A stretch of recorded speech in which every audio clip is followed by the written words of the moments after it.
Assalamualaikum warahmatullahi wabarakatuh. Yang terhormat Padian Jingga Permana selaku dosen pengampu mata kuliah Organisasi dan Manajemen Perusahaan Industri. Kami dari Universitas Indraprasta PGRI dari jurusan Teknik Industri ingin mempresentasikan mengenai PT Kereta Api Indonesia. Pada kelompok 3 beranggotakan 5 orang.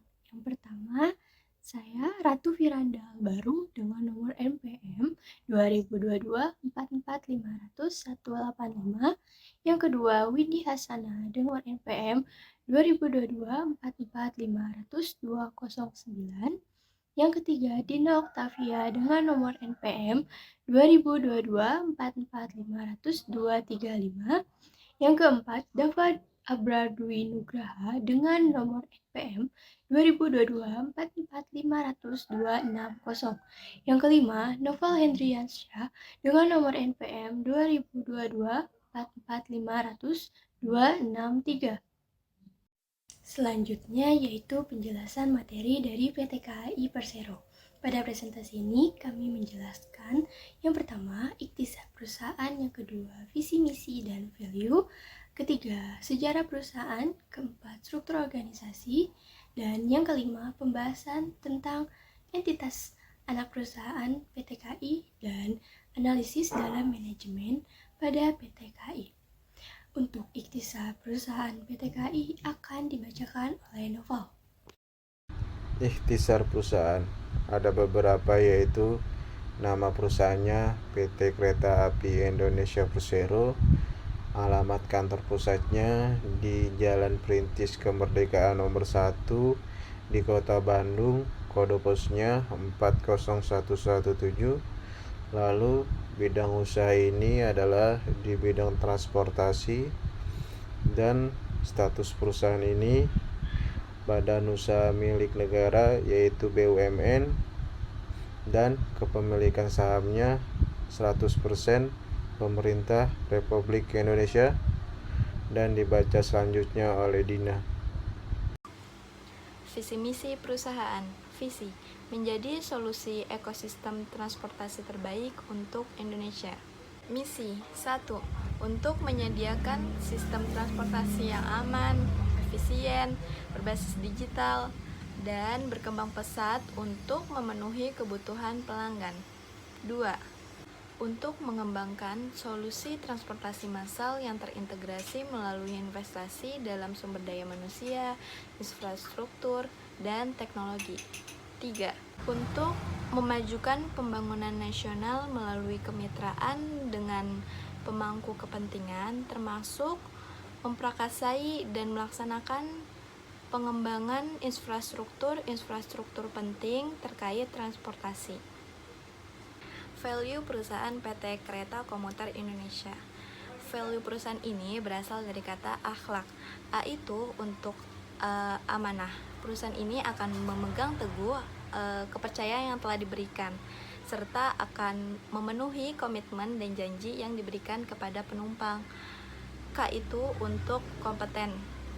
Perusahaan ini akan terus mengembangkan kompetensi dirinya. H itu untuk harmonis. Perusahaan ini akan saling peduli dan menghargai perbedaan. L. Loyal. Perusahaan ini akan lebih mementingkan kepentingan bangsa dan negara. A. Adaptif. Perusahaan ini akan terus berinovatif serta akan terus mengikuti perkembangan zaman yang ada. K. Kolaboratif. Perusahaan ini akan selalu menjaga nama baik sesama pekerja, direksi, dan pemegang saham, serta pada negara. Selanjutnya, presentasi akan dilanjutkan oleh Windy. Di sini saya menjelaskan tentang sejarah perusahaan.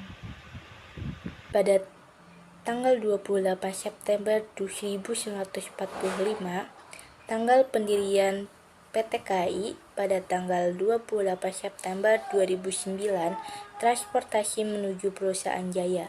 Pada tanggal 1 Juni 2013, pemberlakuan sistem etiketing kereta komuter lain.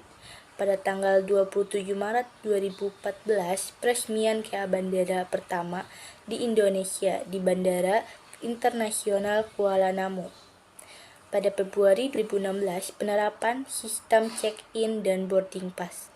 Pada Juni 2016, pengoperasian stasiun JICT Stasiun Tanjung Priok. Pada Desember 2017, KAI melakukan uji coba pengoperasian berpenumpang KA Bandara Soekarno-Hatta dengan tarif khusus. Pada Juni 2018, peluncuran KA Luxury Class Leisure Train. Pada Agustus 2018, pengoperasian LRT pertama kali di Indonesia yaitu di Sumatera Selatan. Pada April 2019, KAI resmikan fasilitas coworking space di stasiun besar dan lokomotif ber-AC. Pada September 2020, KAI berkolaborasi dengan PT Bluebird meluncurkan layanan last mile atau transportasi lanjutan untuk pelanggan jarak jauh. Pada November 2020, KAI menjadi BUMN pertama yang menerima investasi pemerintah dalam rangka pemulihan ekonomi nasional. Pada Juli 2021, KAI disediakan vaksinasi COVID-19 gratis di stasiun. Dan pembaca selanjutnya akan dilanjutkan oleh Dapa. Baik, terima kasih. Saya akan menjelaskan terkait struktur organisasi PT KAI. Yang pertama dipimpin oleh Presiden Direktur yaitu Pak Didik Hartantio yang memiliki tugas atau wewenang seperti menandatangani perjanjian antara perseroan dengan pihak lain dengan lingkup perjanjiannya menyangkut tugas dan wewenang beberapa anggota direksi. Yang kedua, memimpin rapat direksi. Ketiga, menetapkan kebijakan kepengurusan perseroan dan lain sebagainya.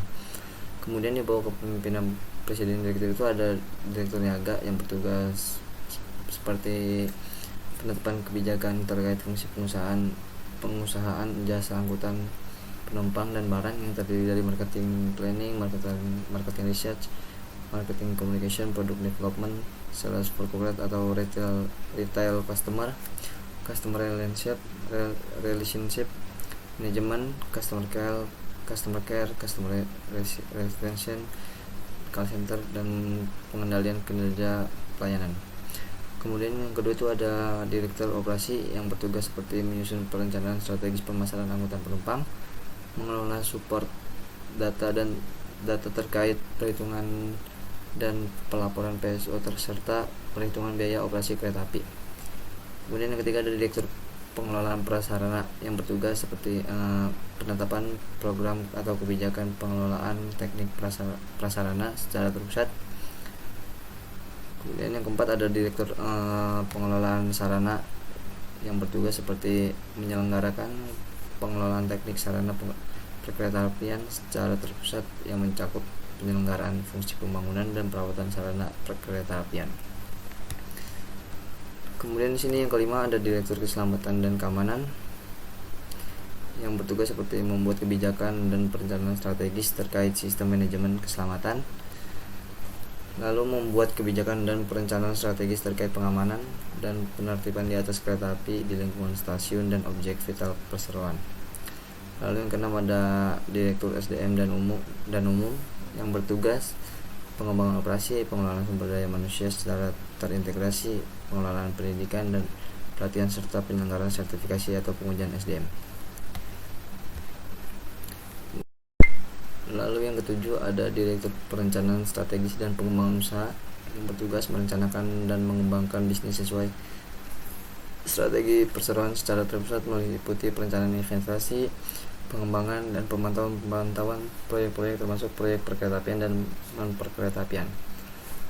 Kemudian yang terakhir ada direktur keuangan dan manajemen risiko yang bertugas menetapkan strategi kebijakan terkait penyelenggaraan fungsi pengelolaan keuangan secara terpusat.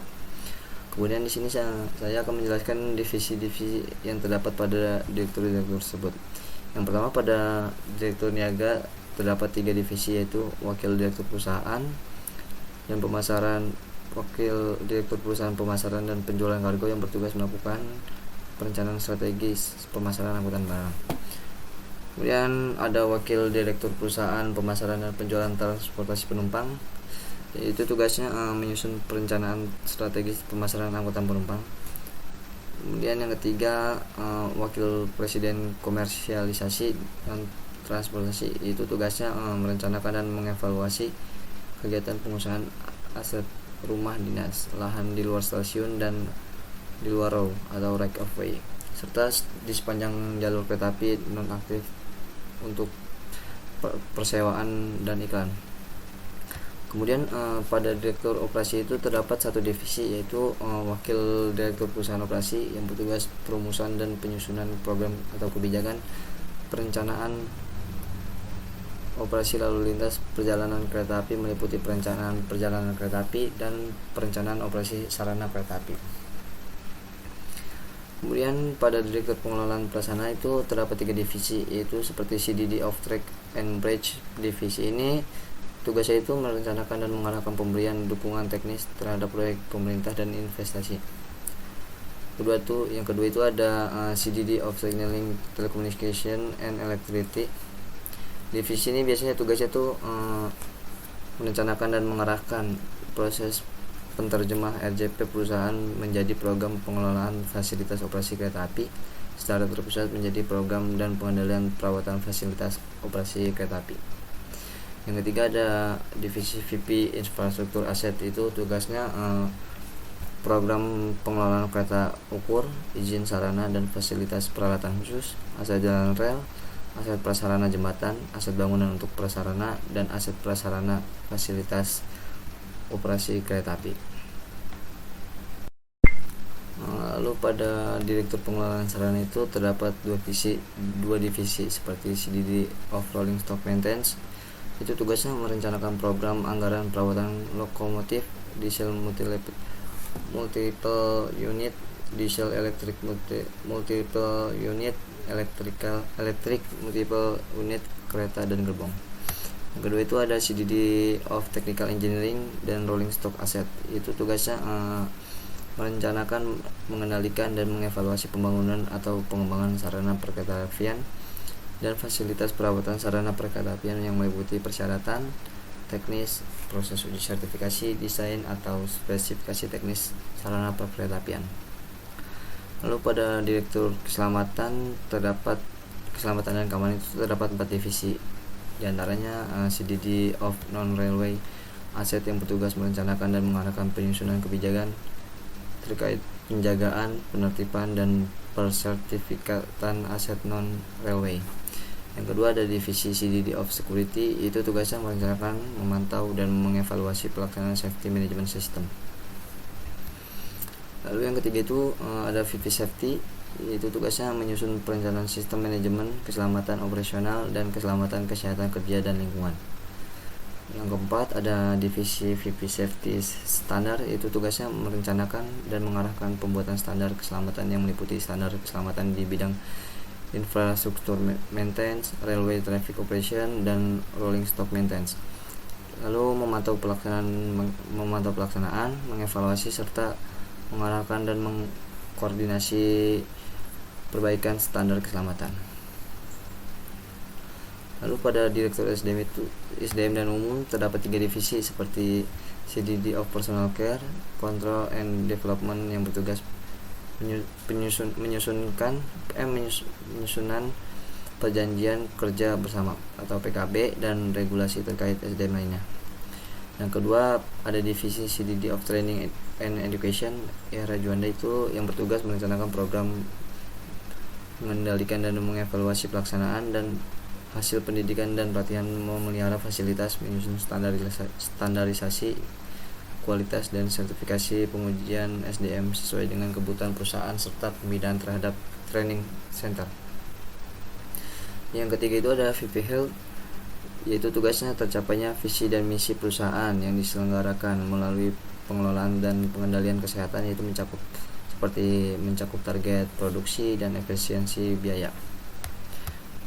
Kemudian pada direktur perencanaan strategis dan pengembangan usaha terdapat 6 divisi. Yang pertama itu CDD of Existing Business Development, tugasnya merencanakan dan mengembangkan bisnis existing sesuai strategi perusahaan secara terpusat, meliputi perencanaan investasi, pengembangan dan pemantauan proyek-proyek termasuk proyek perkeretaapian dan non perkeretaapian. Lalu yang kedua itu ada divisi CDD of New Business Development and Strategic Project, itu tugasnya mengkomunikasikan rencana sumber dana untuk penyertaan modal baik melalui sewa aset maupun inbank, memfasilitasi hubungan antar pemegang saham dengan manajemen proyek dalam menentukan arah kebijakan dan pelaksanaan proyek. Lalu yang ketiga itu ada CDD of Subsidiary Management. Biasanya tugasnya itu merencanakan dan mengarahkan seluruh kegiatan pembinaan anak perusahaan. Yang keempat ada CDD of Preservation Architecture and Building. Itu tugasnya menyelenggarakan perbaikan, pemeliharaan, pemugaran serta penataan, pengembangan dan sterilisasi secara menyeluruh lingkungan bangunan cagar budaya dan non cagar budaya. Yang kelima itu ada CDD of Asset Development. Biasanya tugasnya itu menyusun perencanaan strategis terkait pengembangan aset dan produksi termasuk perencanaan transit oriented development. Yang terakhir itu ada divisi VP Non-Railway Asset Administration. Tugasnya itu menyelenggarakan pengelolaan administrasi dokumen-dokumen aset, baik dokumen kepemilikan aset maupun permasalahan hukum. Kemudian pada Direktur Keuangan dan Manajemen Risiko itu terdapat 4 divisi. Yang pertama itu divisi Head of Finance Consolidation. Itu tugasnya menetapkan program dan melakukan pengendalian terkait perencanaan dan pelaporan keuangan jangka panjang termasuk namun tidak terbatas pada penganggaran modal, pengupayaan sumber dana perusahaan, keputusan investasi modal perusahaan, dan pengelolaan sumber daya keuangan secara optimal. Kemudian yang kedua itu ada divisi Head of Revenue and Cost Consolidation. Tugas itu menetapkan perencanaan dan melakukan pengendalian terkait pengelolaan Public Service Obligation atau PSO, Perintis, Infrastructure Maintenance Operation atau IMO, dan Track Access Charge. Kemudian yang ketiga itu ada divisi Head of Information System. Biasanya tugas itu menetapkan perencanaan dan melakukan pengendalian terkait tata kelola, pengembangan, layanan, dan operasional sistem informasi. Yang keempat itu atau yang terakhir itu ada divisi Head of Logistic. Biasanya tugas itu menetapkan perencanaan dan melakukan pengendalian terkait pengelolaan, pengadaan barang dan jasa. Terus lalu menetapkan perencanaan dan melakukan pengendalian terkait pengelolaan, kesediaan, dan pergudangan. Selanjutnya akan dibacakan oleh Ratu. Pada pembahasan entitas anak perusahaan, yaitu yang pertama PT KAI Persero merupakan induk dari perusahaan.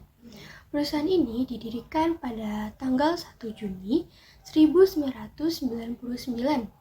Seiring dengan dinamika dunia usaha dan berkembangnya tuntutan pasar, KAI memanfaatkan sumber daya yang dimilikinya, di antaranya pengelolaan properti yang terkait dengan jasa kereta api, pariwisata berbasis kereta api, restoran di kereta api atau di stasiun, dan di stasiun ada yang termasuk jasa dan distribusi logistik. KAI ini memiliki entitas anak dan perusahaan asosiasi. Pada entitas anak, yang pertama yaitu ada KAI Service atau PT Reska Multi Usaha yang berdiri pada tanggal 2 Juli 2003. KAI Service bergerak di bidang usaha boga, resto, kafe, parkir, outsourcing, dan jasa pengamanan. Yang kedua, KAI Komuter atau PT Kereta Komuter Indonesia, berdiri pada tanggal 15 September 2008. KAI Komuter bergerak di bidang jasa angkutan kereta api dengan mengutamakan keselamatan, keamanan, dan kecepatan waktu. Yang ketiga, KAI Bandara atau PT Railing yang berdiri pada tanggal 28 September 2006. KAI Bandara menjalankan kegiatan seperti pengoperasian, pengelolaan, pengusahaan kereta api bandara, dan pusat kota. Yang keempat, KAI Wisata atau PT Kereta Api Wisata, Berdiri pada tanggal 8 September 2009, KAI Wisata ini menyediakan barang atau jasa yang bermutu tinggi dan berdaya saing kuat di pasar dalam wilayah Indonesia. Yang kelima, KAI Logistik atau PT Kereta Api Logistik. Berdiri pada tanggal 8 September 2009, KAI Logistik bergerak di bidang layanan distribusi logistik berbasis kereta api meliputi pergudangan, pelabuhan, pengangkutan, pengawasan logistik, serta manajemen logistik. 6. KAI Property atau PT KA Property Management. Berdiri pada tanggal 8 September 2009, KAI Property bergerak di bidang pengelolaan aset atau properti perkereta-apian guna mengoptimalkan pemanfaatan serta memberikan nilai tambah aset untuk memenuhi standar mutu terbaik. Lalu, selanjutnya pada perusahaan asosiasi atau perusahaan yang sebagian besar sahamnya dimiliki oleh perusahaan induk, yaitu ada PT Pilar Sinergi BUMN Indonesia dan PT Moda Integrasi Transportasi Jabodetabek. Selanjutnya, pembahasan analisis dalam manajemen PT KAI Persero. Tinjauan operasional PT KAI dalam strategi perseroan menerapkan sejumlah langkah strategi guna mengoptimalisasikan kinerja angkutan penumpang dan barang sesuai dengan rencana kerja dan anggaran perusahaan. Yaitu, PT KAI menerapkan strategi penetrasi pasar pada angkutan penumpang dengan melakukan komunikasi kepada calon pengguna jasa berupa penyampaian informasi melalui media sosial, website, dan aplikasi KAI Akses. Selain itu, menerapkan pula direct marketing pada customer. Kesimpulannya adalah PT Kereta Api Indonesia Persero merupakan perusahaan yang dimiliki oleh pemerintah Indonesia. Perusahaan ini bertanggung jawab atas pengelolaan sistem transportasi kereta, bandara, logistik, wisata, servis, dan properti. Juga berupaya meningkatkan pelayanan dengan mengembangkan smart mobility dan fasilitas yang lebih baik dan berupaya meningkatkan pelayanan dan efisiensi di berbagai cabang. Sekian presentasi dari kelompok kami, kurang lebihnya mohon maaf. Wassalamualaikum warahmatullahi wabarakatuh.